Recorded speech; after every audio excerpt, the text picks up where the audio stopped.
Good morning, YouTube. We're back in the lair here today. Just getting some work done. Going to do a quick video for you guys. Today we are going to talk about the vintage Thundercats. Now this ran from 85 to 89. Kind of came out at the mid to tail end of the He-Man stuff. Toys were made by LJN and the show was produced by Rankin Bass. Pretty good show. I watched a little bit. I was kind of getting out of these cartoons at this point and moving on more to video games. But that's here nor there. We're going to count down some of the most expensive figures in this toy line, what they cost if you want to collect them, and how much you can make if you want to resell them and collect, guys. So we're not going to dawdle on this one. We're going to get right into it, and let's get it. Okay, so the first one we have is Astral Moat Monster. As you can see here on the top, pre-owned $305, $727 in the middle, and then $672 on the bottom. Now these are not in box, obviously, so if you had this in box, I'm going to say you're probably into at least $1,500, $2,000, if not more. I was shocked at how expensive some of these figures are now. It definitely has a little cult following, way more than I anticipated. But this is a very expensive piece. It's very neat looking. And as you can see, these are just the figures. There's no box or anything with it. So very expensive remote monster. Next up, we have Bengali. Now on the top, $304.90, $579 in the middle, and then $228 for just the hammer. I also saw a listing on here for just the head of this character, and I believe it was over $100 just for the head of it. So very expensive character. I'm assuming it's very rare. It's really neat. I like the color scheme on it. Definitely tell this was very similar to Masters of the Universe. Now they did make the legs a little more straighter in this character, obviously. But again, definitely in that same vein of and fantasy and stuff like that. Really interesting toy line. Again, Bengali is very expensive. Keep an eye out for this one, guys. It'd be awesome to put in your collection. Next up, we have Captain Cracker. Token pirate figure here. Top one, $317 brand new. The middle one is at $110, and then $235 on the bottom, which is complete. So the figure alone, you know, $100 is what it's going to cost you if you want to get it or if you want to sell it. $235 with the weapon, and then $317 in the box. So the difference between the complete and the box is actually really good. This is one that a normal collector could probably aspire to add to their collection. Next up, we have Captain Shiner. As you can see on the top one, brand new, $415, one bid. $128 they took an offer in the middle, and then $146 pre-owned on the bottom. I'm not too sure if they would have got much more for this in the box. If you are lucky to find this stuff somewhere in a box, it's always worth picking up the vintage stuff, whether it be this, Motu, G.I. Joe, you know, any of the old cool toy lines. If you find them in the box, those are what I would prefer to display. I wish I had a little bit more room. I don't at the moment. It's just the way life goes.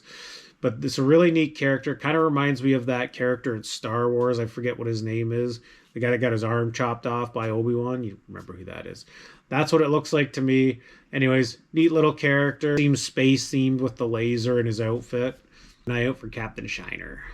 Next up, we have Driller. Now, this is an interesting design. The guy doesn't really have legs. He's kind of got like a big drill body for legs, and then the helmet looks like to drill into. Very rare, guys. Top figure here, $1,250. $954 in the middle, and then $1,380 on the top. So I would say anywhere from $1,000 to, you know, $1,300, $1,400 is where this character is going to fall. Must have been super rare. I've never seen this one. Interesting color scheme and design. Again, if you're into Thundercats, you probably just love this stuff. I'm a little indifferent on the Thundercats. I think they're neat. I think it's just one of those things I never got into when I was a kid, so I don't really have that super interested vibe with it for myself. But if you like it, that's cool. Keep an eye out for that one. Next up, we got a vehicle, and it is called the Hovercat. And as you can see on the top, $275 complete. And then just the middle one and the bottom one are just parts of it. So yeah, $275 for a vehicle, pretty pricey. You're getting into G.I. Joe territory with some of these vehicle prices on this line. Pretty neat looking vehicle. Wacky, I'm going to say. They definitely had that Masters of the Universe aesthetic with these vehicles. I guess you kind of need to when you're doing that space fantasy sort of. Everything's going to kind of meld together. Neat looking vehicle. Keep an eye out for this one.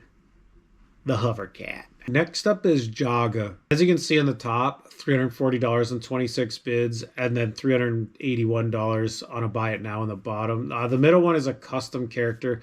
I'm not too sure what they did. It looks like they painted blue and stuff like that. Either way, still $100 for a customized one's pretty good. Regular one, you're going to be at that $350 range, in my opinion, guys. Neat looking character, just a classic design. Couple things here. First is the Luna Lasher. It's a weapon attachment. As you can see in the bottom, pre-owned, it went for $220, and then $171 on 3 bids on the top. And then you can see the Mum-Ra figure graded with the Luna Lasher went for $12.47. Really cool figure. I actually really like this one. I dig the design on it. It's pretty neat. The Lasher is just one of those wacky weapons. Probably got broke. You can see it's got a lot of protruding parts that would easily snap off and stuff. So a lot of the times weapons like this are very expensive. Pretty neat little attachment for the toy line. Just keep an eye out for it, guys. Up we have Link. So on the bottom we have an example of a brand new one in the box, $1,250. The middle one's just $124 and $207 on the top. It's missing its shield. So figure only. A bit of a disparity between prices there. Maybe one's in a little bit better condition. Pretty rare item. Still a pretty good figure to pick up. Pretty expensive. You know, $120, $200 for a figure only. Still pretty expensive in my opinion for these action figures. Just keep an eye out for this one. Next up, we have Mum-Ra's Tomb Forest. This is obviously the Snake Mountain ripoff type thing here. As you can see, neat design. The door opens on the front. It's got the little alligator snake head thing that comes around probably. Very expensive castle, honestly. $623 in the bottom, $582 in the middle, and then $623 in the top. So you know you're gonna get, you know, at least $550 for this if it's complete. Really neat looking castle. Actually, I kind of dig it. Pumaira. So guys, little backstory on Pumaira. I found one of these new in the package way back. This would have been, I'm gonna say, around the year 2000 maybe. Storage auction. Tim and Ted and I used to go to these once in a while and buy junk. This was in a, I remember it vividly. It was in an old army case, and there was just a bunch of old like toys and crap in it thrown in. No one could really see what was in it. I bid it. I think I paid $5 for the box of his stuff. It had a bunch of neat stuff in it. This Pumaira was in it. Now I remember it had a few spots on the rubber, so I don't know if it was getting mold in it or what. I do remember I ended up selling it on eBay back then, and it was around, I think, $85 if I'm not mistaken that I sold it for, which was quite a bit back then. Anyone knows back in the year 2000, $85 was a pretty decent little amount of money.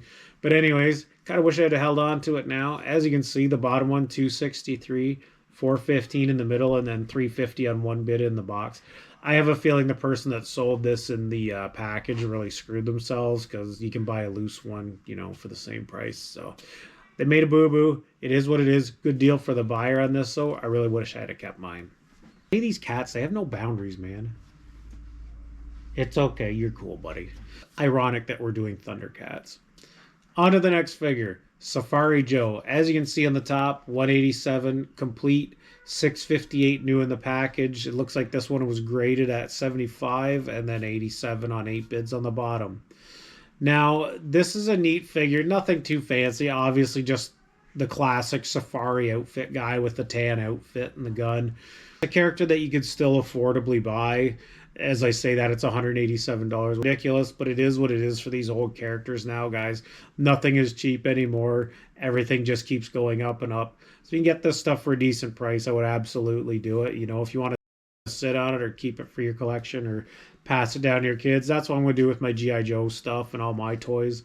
They'll get it all. They can do whatever the hell they want with it. You know, if they want to sell it and make some money, they can do that. If they want to keep it and enjoy it, which they probably won't because they have no idea what it is. It's just whatever. It's the way life goes. Next up is Stinger. So this is just a neat little design. Guy's got stick legs and obviously a stinger. I don't know if this is supposed to be like a scorpion or a bee or what the heck it is. It's a very expensive figure. It must be pretty rare, guys. You can buy repro wings and stuff with it, as this one has. As you can see on the top, $275. The one with the repro rings is $623 and then $485 in the bottom. So I have a feeling the wings were very delicate on this and got broke. The top and bottom one, neither of them has wings with it, so that just tells you how rare they are to get with wings. Keep an eye out for this one. Very expensive collectible. Next up is Thunder Wings. As you can see in the top box, they got $485 for it. $311 with the box in the middle, and then $311 on the bottom. Pretty neat little collectible, very classic for the time period. Go to these guys, Thundar, all this stuff was doing kind of the same thing. Tars was in there. It was a really big genre at the time, this space fantasy thing. This is a really neat collectible here, and it's a neat toy line if you want to get into it, guys. Next up is Tiger Shark's T-Ray. I only found 2 examples of this on eBay. Probably a rare figure. As you can see, 284 on the top and then 159 on the bottom. So I don't know what this would go in the box. I'm going to say probably 400 or 500 at a minimum. If he has any accessories, it's going to be way more than that. Neat looking character. This really reminds me of something. I can't put my finger on what character or movie this is from, but it seems like something I've seen before, but not from the Thundercats. I have to see if I can remember what that is. Anyways, keep an eye out for T-Ray. Next up is rarest of the rares. It is Tungosaurus. Now, I only found 2 examples of this on eBay. One went for $28.69, the other for $34.64. Very expensive toy. It's actually unbelievable how expensive this is. So I'm assuming it's just the rarity, but I'd have to do a little bit more research for it. If you ever saw this, man, some of this stuff, like I go over, it would be like winning the jackpot if you came across it. It's absolutely nuts what people pay for this stuff. Like, I don't see the value of paying $3,000 for an old plastic toy from the 80s that's probably this big. However, if you gotta have it, you gotta have it, and that's the way she goes. Cats was a cool line. They've done different animated series for it. It's comics. I believe that they're still reproducing these toys again. They are with everything else. It's just the way it is now. So if you can't afford to buy the old stuff, if they do make them like the Origins figures and some of the Super 7s and stuff like that for G.I. Joe, Motu, Turtles and stuff, you can get your hands on this for a good price. It looks good on the shelf. It's nice to... because some of these characters are just simply, in my opinion, too expensive to go out and buy and collect them. So the reproductions, I do like them for that. Not a big fan of the price of them now. They're like $40 for a figure that probably cost them like 25 cents to make. That part I don't like. They would reasonably price some of this stuff. They would sell a ton more of them. End up in the dollar store 10 years later. I'm sure if you go to the dollar store, you notice a lot of the Star Wars and Marvel and the oversaturated stuff ends up there. And don't get me wrong, really cool if you wait it out and don't buy this stuff when it first comes out. Then if you want a figure for $4 or $5, you can get it there. But they obviously make too much of this stuff and they charge too much for it. They just charge, 15 to $20 or something for some of these nice characters. I'm sure they would sell, guys. I hope you enjoyed this trip down memory lane with the Thundercats. Again, I'm not an aficionado on the Thundercats. I'm familiar with the cartoon and the toy line. I know a little bit about it, not a lot. If you know more about it and you have some cool stuff you'd want to add to this, you can let me know in the comments below. As always, please like, comment, and subscribe. I'm a small channel. I love that you guys are coming along for this ride. It's really fun talking about these old vintage toys and video games and all the stuff I love. Please stick around for the next one. We'll see you then. Have an awesome day. Peace.